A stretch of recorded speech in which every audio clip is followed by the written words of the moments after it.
Heureux d'entendre Madame qui joue de temps en temps les avocates des causes perdues, voire même les avocates du diable, parler de la Constitution. Je ne savais pas que la rébellion savait qu'on avait une Constitution en Côte d'Ivoire. C'est cette Constitution sur laquelle le Conseil constitutionnel s'est basé pour dire que le président Gbagbo est le président réélu après les élections de novembre 2010.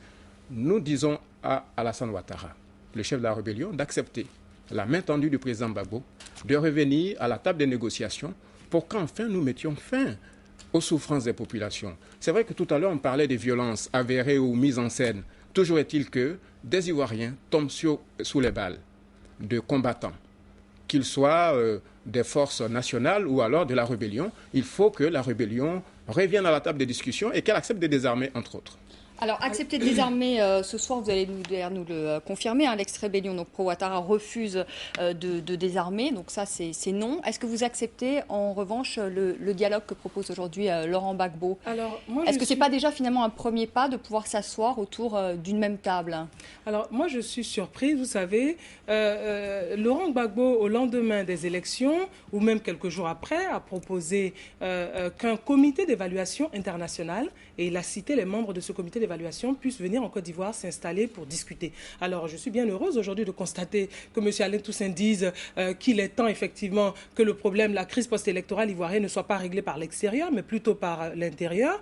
Alors je suis vraiment, je vous dis, surprise. Mais en même temps, ça ne m'étonne pas parce que c'est faire preuve effectivement d'être une girouette, ce qu'il a toujours été, à savoir à un moment donné, c'est Guéhi Robert, comme je l'ai dit tantôt, qui est le chef de la rébellion. Aujourd'hui, c'est Alassane Ouattara qui l'est. Alors comme je l'expliquais, nous sommes, à la limite, je dirais, aujourd'hui, reconnus dans notre droit, le président de la République de Côte d'Ivoire, qui est donc Alassane Ouattara, nonobstant ce que M. Alain Toussaint dit, qui est son président, parce qu'Alassane Ouattara est son président. S'il est ivoirien, Alassane Ouattara est son président. S'il ne l'est pas, effectivement, à ce moment-là, je pourrais dire qu'Alassane Ouattara n'est pas son président. Donc le président de la République, je le reprends, a tendu la main à Laurent Gbagbo. C'est lui qui lui a dit... Et Laurent Gbagbo dit, de son côté, je suis pour un dialogue inter-ivoirien. Alors, est-ce que ça veut dire que les deux parties, vous tendez la main, lui, l'autre camp parle d'un dialogue inter-ivoirien, ça veut dire que vous allez tous vous retrouver à la même table? Non, c'est vraiment l'hôpital qui se moque de la charité. Alors, vous savez, moi, je dirais plutôt, Alassane Ouattara, le président de la République, lorsqu'il est revenu d'Addis Abeba, après le dernier sommet de l'Union africaine, quand il est arrivé conformément aux engagements qu'il y avait pris, il est venu, il a proposé, non seulement, il a fait un discours d'apaisement, il a proposé un gouvernement d'union nationale. Il a proposé ensuite, dans la continuité de l'accord politique de Ouagadougou, de réunifier les deux armées. Et il a créé d'ailleurs, hier, jeudi, par voie de décret, il a créé les forces républicaines de Côte d'Ivoire. Ouais, mais ensuite, Bamba, vous ne répondez pas à ma question. Non, ma question est-ce que vous êtes d'accord pour répondre à la proposition de Laurent Gbagbo et de vous asseoir à la même table pour au moins entamer un début de dialogue? Mais attendez, pourquoi voudriez-vous qu'on réponde à la proposition de Laurent Gbagbo? L'Union africaine a été très claire. C'est lui qui a demandé à ce que l'Union africaine se saisisse du dossier ivoirien. L'Union africaine s'est saisie du dossier, a rendu ses conclusions. Le panel des 5 chefs d'État de l'Union africaine ont rendu leur décision, qui est très claire dans son point 2. Alassane Ouattara est le président de la République de Côte d'Ivoire. Et sous son autorité, un gouvernement d'union nationale doit voir le jour. Alors, le président de la République, fort de cela, a décidé effectivement de mettre en place un gouvernement d'union nationale. Alors, vous comprenez que dans ces conditions-là, je suis fort étonné que ce soit Laurent Gbagbo qui vienne proposer à ce qu'on s'asseye pour discuter. Discuter de quoi? S'il veut partir et qu'il accepte de partir, le chef de l'État lui a tendu la main, le président de la République lui a tendu la main. À ce moment-là, nous n'avons aucune difficulté, effectivement, à ce qu'il envisage une sortie honorable pour lui et son clan, et c'est effectivement sa dernière chance. Alain Toussaint, une sortie honorable pour Laurent Gbagbo. Il commence un peu à l'envisager, Laurent Gbagbo. On a le sentiment qu'il est quand même de plus en plus acculé. Il y a de plus en plus de défections au sein de l'armée, même dans son entourage, nous dit-on. L'Afrique du Sud aussi, le président Zouma, on peut le dire, l'a lâché, puisqu'il a reconnu aussi également Alassane Ouattara, président élu de Côte d'Ivoire, lors du dernier sommet de l'UA. Est-ce qu'il n'est pas acculé aujourd'hui? Est-ce que ce n'est pas l'heure, finalement, le moment d'une sortie de crise honorable, comme le disait Afoussi Bamba? Non, je pense qu'il ne faut pas relayer les rêveries de M. Ouattara ou de ses alliés. Le président Gbagbo a toute la légitimité pour poursuivre sa mission à la tête de notre pays, la Côte d'Ivoire. Aujourd'hui, il a fait une offre de paix. Vous parlez des alliances que nous avons avec un certain nombre de pays africains. Quels sont-ils? Je ne peux pas les donner, mais voilà. tout le monde... Ben, naturellement, allié naturel du président Gbagbo. C'est l'Angola qui finance en ce moment Laurent Gbagbo? Non, pas du tout, madame. La Côte d'Ivoire est un pays solide et madame la porte-parole de la rébellion sait qu'en dépit de la saignée dont souffre ce pays depuis 8 ans, avec les trafics de café et de cacao via le Burkina Faso qui les soutient, le pays a continué de résister et de fonctionner. Donc vous voulez dire que Laurent Gbagbo a toujours de l'argent, qui pourra payer encore dans les mois et les mois qui viennent les fonctionnaires, l'armée? La responsabilité du président de la République, c'est de faire en sorte que l'État reste debout et que les fonctionnaires et que les entreprises puissent fonctionner. Les gens à Abidjan ne peuvent plus tirer d'argent dans les banques, qui souffrent énormément de cette asphyxie financière, et vous dites que... c'est Alassane Ouattara. Que Laurent Gbagbo a encore les moyens de tenir le pays. Mais vous savez, quand on prend des sanctions aussi inhumaines que celles qui consistent à demander aux banques françaises de fermer, ce ne sont pas seulement les militants pro-Gbagbo qui souffrent, ce sont également les partisans de Ouattara qui se comptent de moins en moins dans la population, parce qu'en réalité, il a montré son vrai visage. Lorsqu'on prive les populations ivoiriennes de médicaments à la suite d'un embargo totalement inhumain et scandaleux, ce ne sont pas seulement ceux qui soutiennent le président Gbagbo qui souffrent, il y a également les rares soutiens de Ouattara. Qui soutient, ça nous intéresse, c'est Alain Toussaint. Qui soutient encore le président Gbagbo? Donc l'Angola, qui d'autre?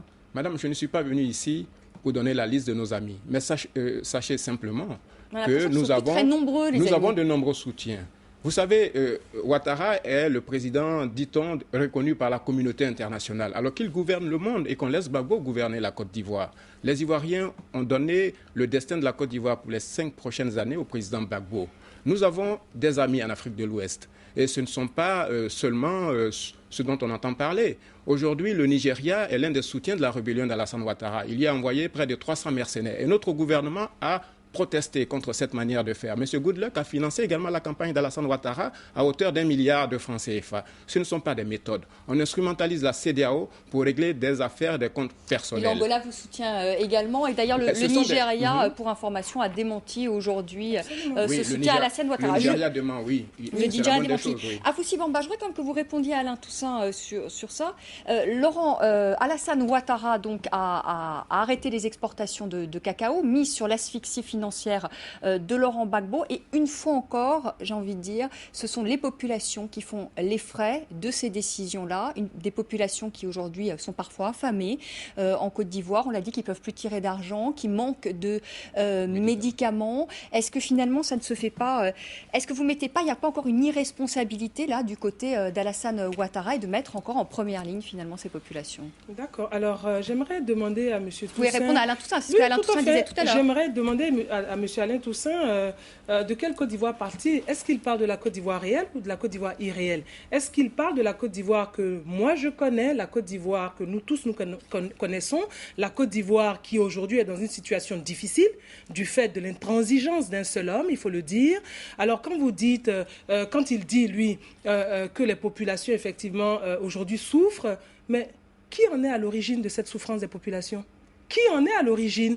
Comment une personne qui a été président de la République d'un pays pendant 10 ans, qui a estimé aimer ce pays, peut décider d'utiliser, par exemple, une arme de destruction massive, qui est l'orgue de Staline, que nous avons découvert dans l'ouest de la Côte d'Ivoire, contre son peuple? Comment une telle personne décide envers et contre tout de rester dans sa position, de maintenir qu'il est chef de l'État, alors qu'il a été lamentablement battu dans les élections de façon transparente et démocratique? Mais alors, je ne sais pas qui est effectivement le plus mauvais, qui est le diable. Vous ne répondez pas sur la question de l'asphyxie financière, s'il n'y a pas encore là une irresponsabilité d'Alassane Ouattara. Je vais vous répondre pour vous dire pourquoi j'ai fait tous ces développements, pour vous dire que ce monsieur était en train d'acheter de l'armement, de recruter des miliciens, des jeunes enfants, pour venir tuer ces populations. Voilà, c'est à quoi lui servait cet argent du cacao. Voilà pourquoi, effectivement, il y a eu un embargo. Et vous savez, avant que la décision de l'embargo, avant la décision donc, de l'interruption de l'exportation du cacao, les Nations Unies avaient décidé effectivement de frapper d'embargo le cacao ivoirien. Vous savez pourquoi? Parce que certains grands chocolatiers et était en train de monter une action contre le cacao ivoirien parce que c'est un cacao sur lequel il y avait du sang. Donc c'est pour ça qu'il fallait arrêter les exportations. Donc il fallait arrêter effectivement que M. Laurent Gbagbo puisse bénéficier des caisses de l'État ivoirien, continuer à avoir de l'argent, recruter des miliciens et des mercenaires, acheter de l'armement pour venir tuer la population. Voilà pourquoi nous avons effectivement pris cette décision-là. Bien sûr, lorsque nous avons pris cette décision, elle n'est peut-être pas effectivement évidente pour les populations, ça j'en suis parfaitement consciente, mais en même temps, j'ai envie de dire, vous savez, le président de la République assiste les populations. D'ailleurs, Afoussi Bamba, une information quand même, Alassane Ouattara a dit que l'arrêt de ses exportations allait durer 1 mois. On a passé, il me semble, ce délai d'1 mois. Non, ça va durer combien de temps? Non, je voulais Elles vont reprendre les exportations? Elles vont reprendre ces exportations. Elles étaient prévues donc du 24 janvier au 24 février. Il y a eu donc une rallonge. On a passé ce délai, il y a une rallonge et en principe, elles reprennent donc en principe fin mars, début avril. Alors donc vous voyez, c'est pour dire que quand on parle d'inhumanisme, c'est plutôt à Laurent Gbagbo qu'il faut s'adresser. Alain Toussaint, pourquoi il s'accroche encore, Laurent Gbagbo? Le président Gbagbo ne s'accroche pas. Il a gagné les élections. D'un mot, Madame parle des armes. Mais s'est-on jamais posé des questions sur l'origine des armements qui sont entre les mains des rebelles d'Alassane Ouattara? D'où viennent les financements? Alors elle parlait tout à l'heure, une belle expression d'ailleurs, je la salue pour cela, l'hôpital qui se moque de la charité. C'est exactement le cas. Il faut arrêter. Par la faute de M. Ouattara, 800 000 enfants dans les zones centre, nord et ouest qui sont contrôlées par cette rébellion sanguinaire et barbare sont privés d'école. C'est cela aussi les effets collatéraux de cette guerre absurde qu'on impose à la Côte d'Ivoire. Le président Gbagbo ne s'accroche pas au pouvoir. Sur la foi de ce qu'a rendu comme verdict le Conseil constitutionnel, qui est la plus haute juridiction de notre pays, il estime, à raison, que c'est à lui de mener la Côte d'Ivoire pendant les 5 prochaines années. C'est M. Ouattara qui, depuis 20 ans, court après un fauteuil présidentiel. C'est à lui de renoncer et de mettre fin aux souffrances des Ivoiriens. Oui, mais Alain Toussaint, vous savez très bien qu'il ne va pas renoncer à Alassane Ouattara. La communauté internationale, parce qu'on arrive au terme de ce face-à-face, a voté, vous le savez, une résolution contre le colonel Kadhafi. Et c'est une première, la communauté internationale, donc, qui va intervenir militairement pour protéger les populations civiles. Alors, aujourd'hui, c'est la Libye. Demain, ce pourrait être la Côte d'Ivoire. Est-ce que vous ne craignez pas que demain, la communauté internationale intervienne contre Laurent Gbagbo? Écoutez, madame, c'est une question très pertinente, mais je répondrai simplement que la communauté internationale est déjà en guerre contre le gouvernement ivoirien, puisque les rebelles d'Alassane Ouattara sont transportés, financés, héliportés par les forces onusiennes qui sont sorties de leur mandat de maintien de la paix. Aujourd'hui, l'ONUCI, l'opération des Nations Unies, par sa force militaire, est devenue belligérante dans le conflit ivoirien. Nous souhaitons simplement que la communauté internationale se tienne à l'écart de ce conflit ivoiro-ivoirien. Est-ce que vous craignez qu'elle intervienne militairement? Écoutez, le chef de la rébellion est allé négocier il y a une dizaine de jours au Congrès américain une intervention militaire américaine en Côte d'Ivoire. C'est totalement scandaleux. Elle parle de démocratie, mais moi je n'ai pas pensé un seul instant que la rébellion ivoirienne se battait pour la démocratie. C'est plutôt la fusicratie. Ce sont des personnes qui ont amené la guerre chez nous. Il ne peut pas aujourd'hui nous tromper l'opinion. Il ne faut pas d'intervention militaire, il faut un dialogue politique. C'est la seule issue possible. Nous ne voulons pas de guerre civile et je le réitère ici. Le président Gbagbo veut la paix, mais la paix par le dialogue politique. Afoussi Bamba. Alors moi, ça me fait sourire encore. Laurent Gbagbo propose un dialogue inter-ivoirien. Alors s'il n'a pas été capable de respecter les résultats du premier dialogue inter-ivoirien, à savoir l'accord de Ouagadougou qui nous a emmenés à ces élections démocratiques et transparentes, vous pensez qu'il respectera un autre accord qui pourrait être conclu? Je ne crois pas. Ce monsieur a un nom, et nous le savons tous, c'est le boulanger. Il roule les gens dans la farine. Je crois qu'il en a été fier, effectivement, sur un plateau dont je tairai le nom. Alors, ce que je voudrais dire, c'est que Gbagbo Laurent, évidemment, s'arroge de la supériorité, de la suprématie des institutions quand ça l'arrange. Au moment où, en 2000, lorsqu'il y a eu des élections en Côte d'Ivoire et que le général Feu Guéhi Robert, s'était fait investir par le Conseil constitutionnel, en dépit de cela, Laurent Gbagbo estimait qu'il était le président de la République de Côte d'Ivoire. Aujourd'hui, ce que moi je peux dire en conclusion de deux mots... Vous ne croyez pas à Afoussi Bamba au dialogue? Est-ce que les forces nouvelles vont arriver maintenant sur Abidjan? Je ne crois pas du tout au dialogue. Et est-ce que ça va se régler par les armes? Je pense que malheureusement, nous allons y arriver. Vous avez indiqué tout à l'heure, effectivement, les Nations Unies viennent de prendre une résolution pour la Libye. autorisant effectivement les frappes militaires sur la Libye, parce que la Ligue arabe était d'accord. Aujourd'hui, ils vont le faire pour la Côte d'Ivoire, parce que l'Union africaine est d'accord.